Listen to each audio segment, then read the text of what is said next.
여섯 번째로 래퍼라고 불리는 클래스들이 있습니다. 여러분들께서 이것도 역시 자료형과 마찬가지로 생각하셔야 되는데요. 자료형이라는 것은 자료를 저장하기 위한 공간의 크기라고 얘기를 했었는데, 이러한 공간의 크기를 설정하다 보면 각각의 바이트 수를 가지고 있기 때문에 메모리를 적절하게 조사해보면 데이터를 손쉽게 어떠한 자료형으로 선언되어 있는지 파악할 수가 있습니다. 그래서 자료들이 무엇으로 선언되어 있는지 약간 은닉화의 개념을 사용하고요. 은닉화나 아니면 이러한 자료들을 객체인 것처럼 자바는 순수하게 전체가 전부 다 객체 지향이라고 있었습니다. 그래서 객체화 시켜서 관리할 수 있는 개념이 있지 않을까라고 해서 나타난 것이 바로 래퍼 클래스고요. 이렇게 은닉화시키고 객체화시켜갖고 사용하는 자료는 바로 효율적으로 관리가 가능하다. 객체를 통해서 관리하면 효율성이 높아진다. 뭐 그러한 개념으로 등장한 클래스가 바로 래퍼 클래스입니다. 이 래퍼 클래스는 어떤 패키지에 들어있냐면 java.lang이라는 패키지에 전체적으로 들어있고요. 밑에 다큐멘테이션 API를 한번 참고해보라 라고 되어 있는데 래퍼 클래스의 종류는 불리언, 바이트, 쇼트, 그 다음에 캐릭터, 인티저, 롱, 플로트, 더블 우리가 8가지 자료형 배웠던 그 모든 것들의 첫 글자가 대문자라는 얘기입니다. 이러한 클래스들로 이루어져 있는 건데요. 여기서 주의해서 보실 것은 캐릭터가 char이 아니라 character, 다음에 인티저가 int가 아니라 intger, 이러한 식의 이름으로 좀 길게 표시가 되어 있다. 요 정도만 기억을 해주시면 될 거고요. 일단 래퍼 클래스도 클래스 파트이기 때문에 API에서 한번 살펴는 보실 텐데 여러분들께서 스스로 직접 살펴는 보시지만 이러한 내용들을 직접 분석을 해보고 메소드 사용해보고 이러한 부분들은 전부 다 클래스를 배우고 난 이후에 API 본격적으로 활용할 때 공부를 해보시기 바랍니다. 자, 그럼 여기서는 간단하게 래퍼 클래스를 통해서 우리가 앞서 배웠던 자료형의 최대 입출력 범위 있었죠?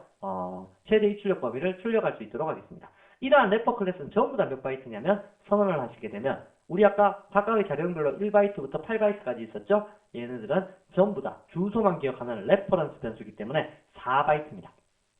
이제 앞으로 충분히 설명이 되겠지만 레퍼런스 변수라는 거 이러한 단어가 나왔는데요. 이 단어로 되어 있는 변수들은 전부 다 4바이트입니다. 시스템 바이트 수입니다. 일단 넘어가도록 할 거고요. 자, 예제 한번 만들어 보죠. 자, 10번째 예제를 만들어 보겠습니다. exam 언더바 10. 자, 10번째 예제에서 래퍼라고 불리는 것들. 자, 제가 앞서도 설명을 드렸지만 여러분들께서 java.lang이라는 패키지에 들어있는 것들은요. 굳이 위에다가 import java.lang에 있는 것들을 사용하겠습니다. 뭐 이렇게 안 적더라도 사용이 가능하다라고 말씀을 드렸었어요. 그래서 적으셔도 되고 안 적으셔도 된다라면 뭐 굳이 적을 필요가 없겠죠. 그러나 뭐 적어놓고 사용하신다고 해도 문제가 될 것은 없습니다. 스트링 하다못해 스트링이라는 요 클래스도 java.lang에 있었잖아요. 기억해 두시고요. 시스템 클래스도 마찬가지. 자, 그러면 바이트 수의 입출력 범위부터 한번 알아보도록 하죠. 변수 공간에 담아서 바이트하고 중간중간 하나씩 합시다. 바이트하고 그 다음에 캐릭터하고 그 다음에 플로트 이 정도만 한번 보도록 할까요? 인티저하고 플로트. 그러면 바이트의 최소값 a 언더바 min 미니멈 값은 바이트 앞에 자료형은 첫 글자가 소문자였죠. 근데 바이트 대문자로 하셔갖고 미니멈 언더바 밸류 라고 하시면 최소값이 담기게 되는 거고요. 다음 바이트 a 언더바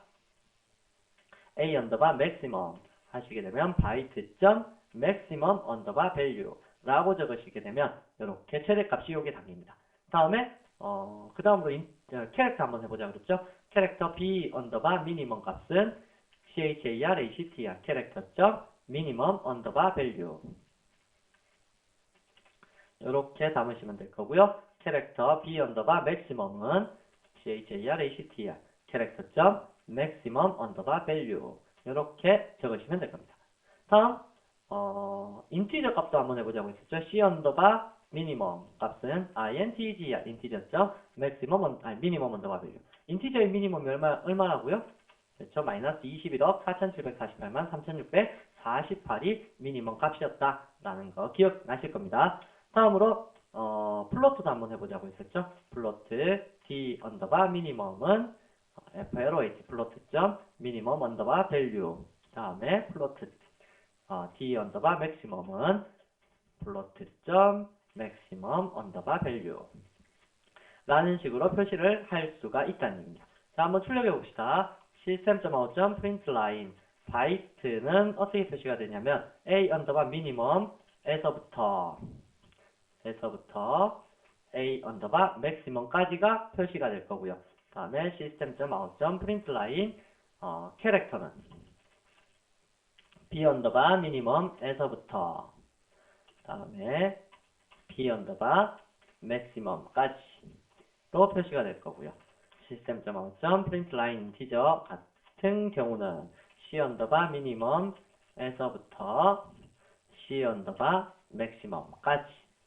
다음 마지막 플로트 같은 경우는 d 언더바 미니멈의 값에서부터 d 언더바 맥시멈까지가 표시되는 영역이다 라고 되어 있는데, 이거 출력시켜 보시면 좀 재밌는 값이 나타날 겁니다.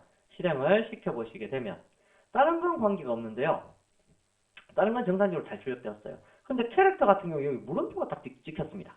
왜냐면 잘 보십시오, 제가 아까도 얘기를 했었지만 캐릭터를 출력할 때 이거 문자열과 덧셈하면 나열이 된다 그랬죠. 나열되면 이게 숫자로 나타난다고요, 문자로 나타난다고요? 당연히 문자화되어서 나타납니다. 그래서 해당 아스키 코드 값 0번의 아스키 코드 값 0번은 널 문자니까 아무것도 없다는 뜻이고요. 65,535번의 문자 값은 엉뚱한 문자 값이 되겠죠. 그래서 물음표라는 문자 값이 나타나게 된 겁니다. 인티저는 마찬가지 마이너스 21억 4748 3648까지고요. 47까지고요.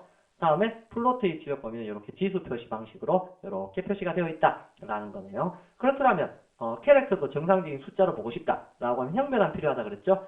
인티저로 형변하시면 데이터 손실 없이 처리가 가능하겠네요. 그래서 인티저로 이렇게 괄호 열고 강제 형변환 시켜주시게 되면 이제 0부터 65,535번이라는 숫자 값을 보실 수 있게 될 겁니다.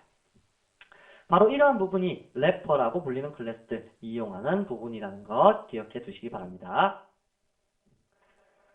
마지막 7번째 내용은 아이덴티파이어의 초기화 부분인데요. 앞서서도 한번 설명을 드렸지만 우리가 자료형을 선언을 하고 나서 변수를 선언하고 나서 초기화하지 않은 상태에서 사용을 하면 에러가 난다 라고 말씀드린 바가 있었습니다. 그래서 여러분들께서 그러한 데이터를 어떠한 것은 초기화를 시켜야 되고 어떠한 것은 초기화시키지 말아야 될지 그것을 한번 살펴보기 위해서 제가 한번 적어봤는데요.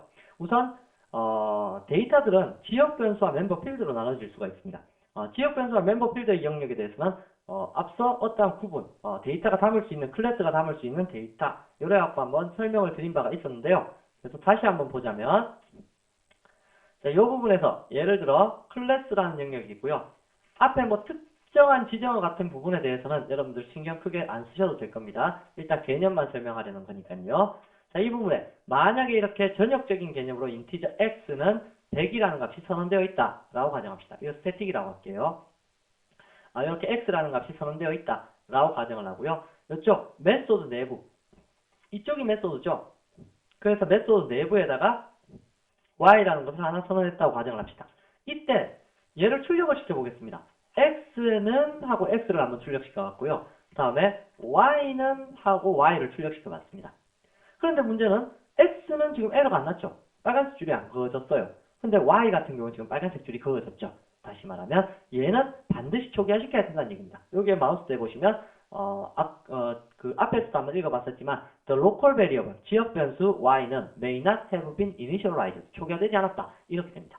자, 이럴 때 x는 왜 에러가 나지 않았느냐? 이거 멤버 필드로 사용되는 요 영역은 초기화하지 않으면 자동으로 0값으로 초기화가 됩니다. 그래서 여러분들께서 0값이나 디폴트 값, 불리언 같은 경우는 false가 디폴트 값이고요. 캐릭터 같은 경우는 널 문자 값이 디폴트 값입니다. 그래서 대부분이 0값이 디폴트 값이니까 여러분들 알아두시고요. 디폴트 값으로 초기화되니까 그냥 사용이 가능한데 얘 같은 경우는 반드시 0이면 0이라고 초기화를 시켜주셔야지 출력이라도 해볼 수 있다라는 거 기억을 해두시기 바랍니다. 그래서 지역 변수라는 것은 메소드 내에서만 사용되고 소멸되는 변수로서 이러한 변수들은 선언되는 영역에 따라서 잘 보세요. 예를 들어 이 변수가 요 블록 시작할 때 선언이 되었잖아요. 요 지역 변수. 지역 변수라는 것은 이렇게 메소드 안에 있는 변수를 지역 변수라고 합니다. 자, 이 변수가 요 블록에서 선언되었으면 언제 끝나냐면 이 블록 닫히는 곳이 어디입니까? 닫히는 곳이 이쪽이겠죠? 그래서 여기에서 소멸이 된다라는 뜻이고요. 만약에 이제 나중에 배우시게 되겠지만 y가 0보다 크다면 인티저 g는 300을 대입하십시오. system.out.println 뭐 하셔서 g를 한번 출력해 보겠다. 이건 뭐 if가 중요하다는 얘기가 아니고요. if 부분은 어차피 여러분들 배우시게 될 거고요. 여기에서는 무엇이 중요하냐면 이렇게 클 경우에 요 인티저 g라는 값이 선언된 영역이 요 블록 다음에 선언되었죠. 그렇다면 이 변수는 언제 소멸이 되냐면 이때 소멸이 되어버립니다. 그래서 만약에 이쪽 밖에서 system.out.println g는 하고 g를 딱 출력하려고 해보면 g가 없다고 나와요. 여기에 x 표시에 마우스가 되면 g cannot be resolved. g를 해석할 수가 없다. 이해할 수가 없다. 다시 말하면 g는 이미 이 블록 끝날 때 소멸이 되어 버렸기 때문에 그래서 사용할 수가 없다는 겁니다. 그래서 전역 변수가 아닌 이상에서는 지역 변수에서는 어느 블록 다음에 데이터가 선언되었느냐에 따라서 그 데이터 소멸되는 위치가 지정된다는 거, 그걸 이야기한 것이 바로 요거고요. 그래서 여러분들께서 멤버 필드와 지역 변수 요것에 대해서 잘 알아두시고 각각의 데이터 메모리를 따져봤을 때 레지스터 메모리 빼고 레지스트리 메모리 빼고요.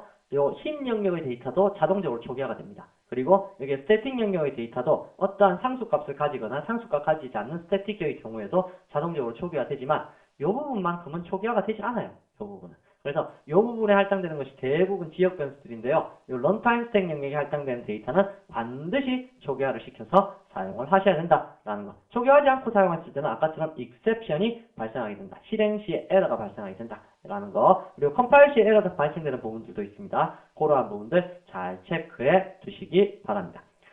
자, 그러면 이번 라운드 꽤나 많은 내용들을 다뤄봤었는데요. 가장 중요한 것은 자료형 외우시는 거하고 형 변환, 어떨 때 어떠한 식으로 형 변환을 시켜야 되는지 캐스팅하는 부분을 잘 암기해 두셔야 됩니다. 이번 파트에서는 모든 걸 다 외우셔야 되고요. 다음 라운드 4라운드로 가기 전에 여러분들께서 이 내용들을 충분히 숙지하지 않는다면 앞으로 정말 자바 공부하시기 힘드실 겁니다. 그래서 첫 번째 과제로는 이 두 가지 암기하기고요. 역시 그러한 암기사항에 대해서 여러분들이 충분히 암기하셨는지 테스트해 볼 수 있는 내용이 교재 86에서 88까지 체크사항들이 있으니까 역시 마찬가지 암기를 해 두시면 좋겠습니다. 라운드 3 꽤나 길었는데 듣느라고 수고하셨습니다.